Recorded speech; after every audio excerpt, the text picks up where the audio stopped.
हिंदुस्तान के सैनिकों ने बहुत बुरी तरह से पाकिस्तान को पीट लिया और 8 जनवरी 1966 तक तो भारतीय सैनिक लाहौर से मात्र 2 घंटे की दूरी पर थे। माने और 2 घंटे 3 घंटे का समय मिला होता तो शायद लाहौर में तिरंगा झंडा होता, ये हो सकता था उस समय। लेकिन तब एक मुश्किल आई। मुश्किल क्या आई कि जब पाकिस्तान ने देखा कि पिटते जा रहे हैं और हर इलाका भारतीय सैनिकों के कब्जे में जा रहा है, और पाकिस्तानी जो प्रधानमंत्री थे, जो उनके सेनाओं के बड़े अधिकारी थे, उनकी इमरजेंसी मीटिंग हुई और उसमें उन्होंने कहा कि अगर 2-3 दिन में लाहौर कब्जे में गया तो हफ्ते भर के अंदर कराची भी जाएगा, इस्लामाबाद भी जाएगा, पेशावर भी जाएगा, सब चला जाएगा, और 10-15 दिन में हो सकता है पूरा पाकिस्तान चला जाए। और पाकिस्तान में कुछ ऐसे ग्रुप थे जो हिंदुस्तान की सेनाओं का समर्थन भी कर रहे थे। सिंध प्रांत के लोग थे जो पाकिस्तान का नहीं, भारतीय सेनाओं का समर्थन कर रहे थे। और जो मुहाजिर लोग हैं, मुहाजिर माने जो हिंदुस्तान से गए हुए मुसलमान पाकिस्तान में बसे हैं, वो भारतीय सेना का समर्थन कर रहे थे। तो ऐसा लगता था कि शायद ये सब इलाका भारतीय सैनिकों के कब्जे में आ जाएगा। और शास्त्री जी ने तो मैंने बताया कि खुली छूट दे रखी थी, उनको कभी इस बात की तकलीफ नहीं थी कि भारतीय सेना कहां तक जा चुकी है।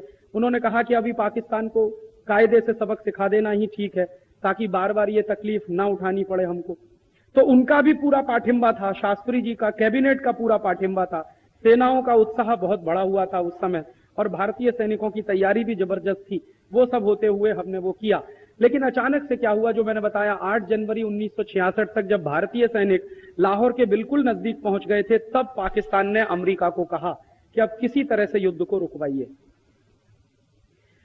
नहीं तो हमारा अस्तित्व ही खत्म हो सकता है। पाकिस्तान को यह समझ में आ गया, तो अमेरिका को कहा कि किसी तरह से युद्ध रुकवाइए। अमेरिका को ऐसा लगा कि शास्त्री जी से युद्ध रोकने की बात कहना बहुत मुश्किल है, क्योंकि अमेरिका 1-2 बार ट्राई कर चुका था शास्त्री जी से बात करने की, और शास्त्री जी ने उसका 2 टूक जवाब दिया था। अमेरिका ने एक बार शास्त्री जी को परोक्ष रूप से धमकी दी थी, और शास्त्री जी ने उस धमकी का बहुत अच्छे तरीके से जवाब दिया था। क्या धमकी दी थी कि उस समय लाल रंग का गेहूं आता था PL 480 का अमेरिका से। PL 480 एक कानून का नाम है अमेरिका में। PL का माने होता पब्लिक लॉ 480।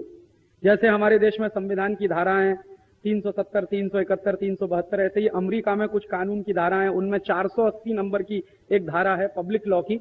उस कानून के तहत अमेरिका का गेहूं आता था हिंदुस्तान में, PL 480 का लाल रंग का गेहूं आता था, और उस गेहूं को अमेरिका में जानवर भी नहीं खाते थे, वो भारत में बेचा जाता। यह समझौता पंडित नेहरू ने किया था। हमारे देश में गेहूं की कमी थी, ये बात सच थी, लेकिन रद्दी किस्म का गेहूं हम खाएं, ये पंडित जी ने किया हुआ समझौता। एक बार तो लाल बहादुर शास्त्री ने अमरीकी दबाव को एक किनारे लगा दिया।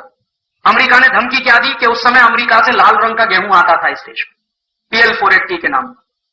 जो बुजुर्ग लोग यहां बैठे हैं वो जानते होंगे कि अमेरिका से वो जो लाल रंग का गेहूं आता था 1965 के साल में, उसको अमेरिका में जानवर भी नहीं खाते थे, उसको भारत को बेचा जाता। तो लाल बहादुर शास्त्री ने अमेरिकी धमकी के सामने झुकने से मना कर दिया। तो अमेरिका ने क्या कहा कि हम आपको गेहूं देना बंद कर देंगे। शास्त्री जी ने कहा बंद कर दो, हमें आपका गेहूं चाहिए भी नहीं। तो फिर अमेरिका की धमकी आई कि आपके लोग भूखे मर जाएंगे। शास्त्री जी ने कहा हम भूखे मरेंगे, लेकिन हमको अपमानजनक शर्तों पर यह संधि मंजूर नहीं है आपसे। और शास्त्री जी ने हिम्मत दिखाई, PL 480 का गेहूं खरीदना बंद कर दिया। फिर देश में गेहूं की थोड़ी कमी आ गई, तो शास्त्री जी ने देश के लोगों से अपील की कि हम एक समय भोजन करना बंद कर दें, और देश के करोड़ों लोगों ने शास्त्री जी की बात का जवाब दिया। करोड़ों लोगों ने सोमवार को व्रत रखना शुरू कर दिया। इस घटना से सिद्ध क्या होता है, इस देश का कोई भी नेता जनता से जब भी कोई कुर्बानी मांगता है तो जनता कभी पीछे नहीं हटती। सवाल नेताओं की इंटीग्रिटी का है। जनता इस देश में बहुत मजबूत है, जनता कभी सरेंडर नहीं करती। जनता ने भूखा रहना मंजूर किया, लेकिन शास्त्री जी पर इस बात का किसी आदमी ने दबाव नहीं डाला कि आप अमेरिका से गेहूं खरीदिए, हम भूखे नहीं रहेंगे। लोगों ने कहा हम भूखे रहेंगे, सम्मान के साथ हमको भूखा रहना मंजूर है, बजाय इसके कि हम अमेरिका से गेहूं खरीदें और अपमानजनक शर्तों पर उसको हम खाएं। लेकिन दूसरी बार शास्त्री जी दबाव में आए, और फिर भारत के ही अंदर के नेता अमेरिका समर्थन के हो गए, और भारत के नेताओं ने फिर शास्त्री जी को कहना शुरू किया कि पाकिस्तान से समझौता करना चाहिए और पाकिस्तान से समझौता करना पड़े। तो शास्त्री जी बहुत ही बुझे मन से, दबे हुए मन से गए ताशकंद समझौता करने के लिए, और ऐसा समझौता हुआ कि वो वापस नहीं लौटे। समझौते में क्या हुआ कि जो जमीन भारतीय सैनिकों ने जीती थी, वो सारी की सारी जमीन समझौते में हार गई। और शास्त्री जी भी उस समझौते में चले गए। शास्त्री जी की डेड बॉडी लौटी थी ताशकंद से, शास्त्री जी नहीं लौटे। हमने इतनी बड़ी गलती की 1965 में कि एक तो देश का प्रधानमंत्री खोया और दूसरा देश की जमीन खोई जो जीती थी पाकिस्तान से, और एक ऐसा प्रधानमंत्री खोया जिसके बारे में मैं कह सकता हूं ना भूतो ना भविष्य थी, न कभी हुआ न कभी होगा।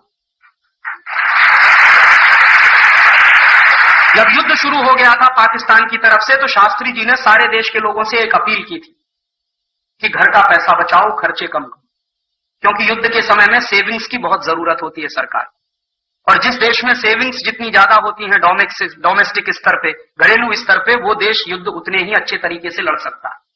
तो शास्त्री जी ने लोगों से अपील की कि आप पैसा बचाओ, खर्चे कम करो, लेकिन दूसरों से अपील करने से पहले शास्त्री जी ने अपने खर्चे कटौती किए थे।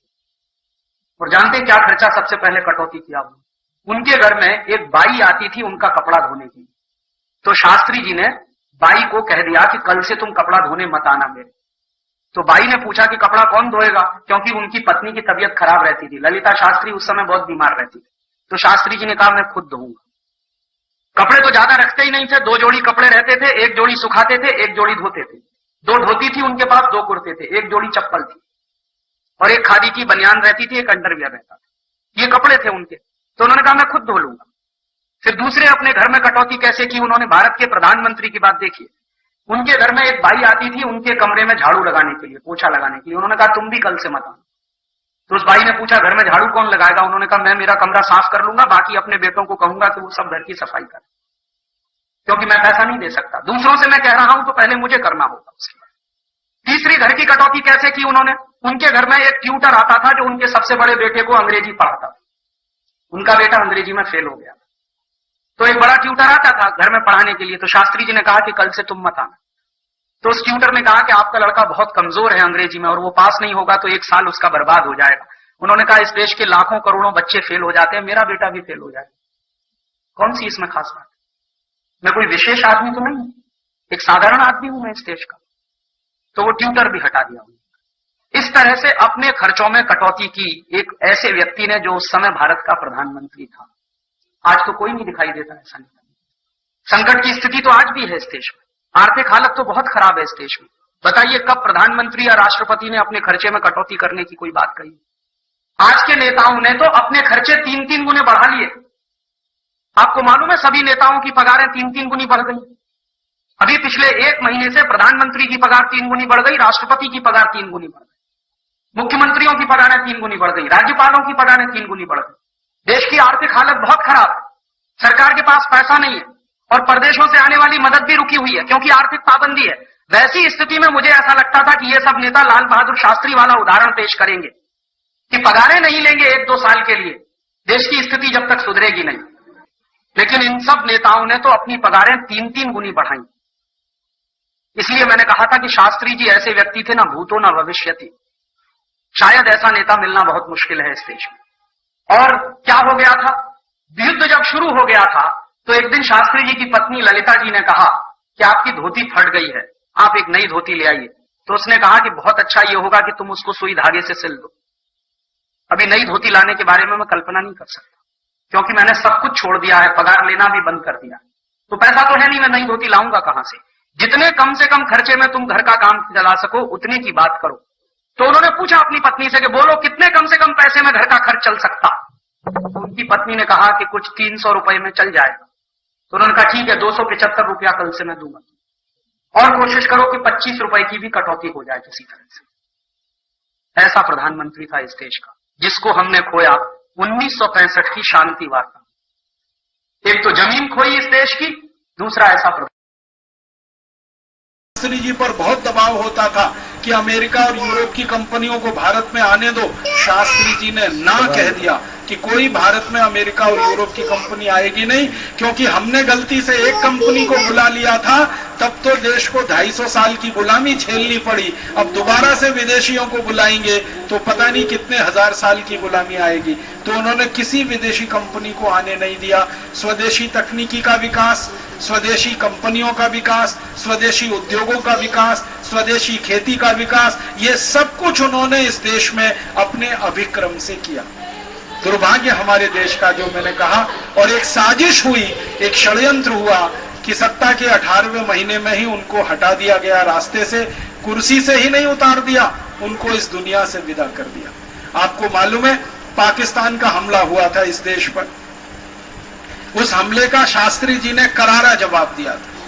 और शास्त्री जी ने ये जो जय जवान जय किसान का नारा दिया ना, तो जवानों में इतना जोश था कि लाहौर तक का पूरा इलाका भारत की सेना के कब्जे में आ गया था, लाहौर तक। बाद में पाकिस्तान गिड़गिड़ाने लगा, पैरों में पड़कर रोने लगा, शास्त्री जी के सामने मिमियाने लगा पाकिस्तान। गलती पाकिस्तान ने की थी हमला करके। पाकिस्तान को अंदाजा नहीं था कि भारत की फौज इतना करारा जवाब देगी, क्योंकि पाकिस्तान इस गफलत का शिकार था कि 1948 में जब पाकिस्तान ने 47-48 में जम्मू कश्मीर पर हमला किया था और भारत की फौजें उस समय उतनी तैयार नहीं थी, हालांकि जवाब उस समय भी दिया था भारत की फौजों ने, पाकिस्तानी फौजों को भागना पड़ा था, लेकिन पाकिस्तान को 1965 में यह गफलत हो गई कि फौजें हिंदुस्तान की ज्यादा तैयार नहीं है, तो उन्होंने हमला कर दिया। लेकिन तैयारी इतनी जबरदस्त थी कि पाकिस्तान को करारी हार का सामना करना पड़ा और लाहौर तक पाकिस्तान हार गया, भारत की सैनिकों का कब्जा हो गया। फिर शास्त्री जी गए सोवियत संघ की पाकिस्तान के राष्ट्रपति और प्रधानमंत्री का कब्जे में आए थे, वो भी वापस कर दिए जाए। इसी समझौते पर हस्ताक्षर करने के लिए शास्त्री जी ताशकंद गए थे और 10 जनवरी 1966 को उनको दूध में जहर मिला के पिला दिया गया। हुआ क्या था, शास्त्री जी का एक नियम था, जैसे सबके नियम होते हैं ना बड़े लोगों के, वैसे उनका एक नियम था कि वो अपने रसोइये के हाथ का बना हुआ खाना ही खाया करते थे। उनका एक रसोइया था जो बराबर हर समय उनके साथ रहता था, हर विदेश यात्रा में उनके साथ जाता था, हर समय उनके साथ रहता था। तो वो रसोइये के हाथ का बनाया हुआ खाना ही खाया करते थे। तो ताशकंद गए थे तो उनके साथ उनका रसोइया भी गया था। लेकिन ताशकंद में क्या हुआ, शास्त्री जी के रसोइये का अपहरण किया गया, उसको उठा लिया, शास्त्री जी को पता नहीं। उसकी जगह एक दूसरे आदमी को वहां बिठा दिया गया और उसने, शास्त्री जी रात को खाना नहीं खाते थे, सामान्य रूप से दूध पी के सो जाते थे, तो रात को उनको दूध दिया, वो दूसरे रसोइये ने बनाकर दिया और उसमें जहर मिलाया, बहुत ही तीव्र जहर था, बहुत तीखा जहर था। वो दूध पीते ही शास्त्री जी को मिचली और उबकी आने का हुआ, फिर सांस घुटने लगी। बार बार उन्होंने अपने रसोइये को आवाज दी लेकिन वो आया नहीं, क्योंकि रसोइये का अपहरण हो चुका था और उसको ले जाकर कहीं बंद कर रखा था। थोड़ी देर में शास्त्री जी के प्राण निकल गए। शास्त्री जी के साथ जो उनके सहयोगी गए थे वो उनके शव को लेकर वापस आए। तो भारत सरकार का क्या कर्तव्य था, देश के प्रधानमंत्री की हत्या हुई थी, मृत्यु नहीं हुई थी, लेकिन सरकार ने इतना बड़ा झूठ पूरे देश से बोला कि शास्त्री जी की हृदय गति रुकने से मृत्यु हो गई है। इतना बड़ा झूठ देश की तरफ से पूरी मीडिया को बोला गया प्रधानमंत्री के बारे में। आप सोचो कितनी क्रूर है ये शासन व्यवस्था, इसका अंदाजा लगाओ। प्रधानमंत्री पद पर बैठे हुए व्यक्ति की हत्या की जाती है और सरकार के मीडिया की तरफ से सारे देश में खबर दी जाती है कि हृदय गति रुकने से मृत्यु हुई। तो शास्त्री जी के जो पर्सनल डॉक्टर थे, पर्सनल फिजिशियन, उनको शक हुआ कि शास्त्री जी के हृदय गति से मौत हो नहीं सकती, क्योंकि उनका कोलेस्ट्रॉल नॉर्मल, उनका ब्लड प्रेशर नॉर्मल, उनके ट्राइग्लिसराइड्स नॉर्मल, सब कुछ नॉर्मल, तो हृदय गति रुकने का कारण क्या? स्ट्रेस कोई था नहीं, क्योंकि जीत किया था उन्होंने युद्ध में, हारे तो थे नहीं, तो डिप्रेशन के शिकार भी नहीं थे। डिप्रेशन होता है तो स्ट्रेस होता है, स्ट्रेस होता है तो फिर ट्राइग्लिसराइड्स बहुत बढ़ जाते हैं, कोलेस्ट्रॉल भी बढ़ जाता है और हार्ट अटैक का चांस हो जाता है। युद्ध में जीते थे, लाहौर तक का इलाका कब्जे में ले लिया था, भारतीय सेना की विजय हुई थी, तो डिप्रेशन का कोई कारण नहीं था। तो उनके डॉक्टर को शक हुआ और उनके डॉक्टर ने उनका शरीर देखने की इजाजत मांगी। तो पहले तो शास्त्री जी का शरीर देखने की इजाजत नहीं दी गई उनके डॉक्टर को। फिर ये बात उनकी धर्मपत्नी ने कही, श्रीमती ललिता शास्त्री ने, तब उनके शरीर को देखने की इजाजत मिली, क्योंकि उनकी धर्मपत्नी कह रही है। तो धर्मपत्नी का बयान है आखिरी समय तक कि उनका शरीर पूरा नीला पड़ा हुआ था। हृदय गति रुकने में शरीर नीला नहीं पड़ता। शरीर नीला पड़ता है जब उस शरीर को जहर दिया जाता है। और उसके बाद भी हमारे देश की सरकार ने शास्त्री जी के शरीर का पोस्टमार्टम नहीं होने दिया। आप जानते हैं, सामान्य से हत्या के केस में पोस्टमार्टम होता है, पुलिस केस बनता है, एफआईआर दर्ज होती है, लेकिन भारत सरकार ने शरीर का पोस्टमार्टम भी नहीं होने दिया, क्योंकि पोस्टमार्टम होता तुरंत बात समझ में आती कि जहर दिया गया, और जहर दिया गया तो तत्काल सब इंक्वायरी होती तो षड्यंत्रकारी पकड़े जाते। और वो षड्यंत्रकारी कौन थे, अंदाजा आप लगा ही सकते हैं। तो वो षड्यंत्रकारी पकड़े जाते, सारे देश के सामने उनका मुंह काला हो जाता। ये सबको दबाकर ढांप कर रख दिया गया, और उनकी मृत्यु शास्त्री जी की आज भी एक रहस्य और पहेली की तरह से है। मैं आपको विनम्रता पूर्वक बताता हूं कि हिंदुस्तान का पहला प्रधानमंत्री था जिसने किसानों की चिंता की, जिसने जवानों की और सेना की चिंता की, जिसने हिंदुस्तान की स्वदेशी पूंजी कैसे बढ़नी चाहिए उसकी चिंता की, स्वदेशी तकनीकी कैसे विकसित होनी चाहिए उसकी चिंता की, स्वदेशी संसाधन कैसे बढ़ने चाहिए। माने पूरा खांटी स्वदेशी प्रधानमंत्री वो इस देश को मिला था। लेकिन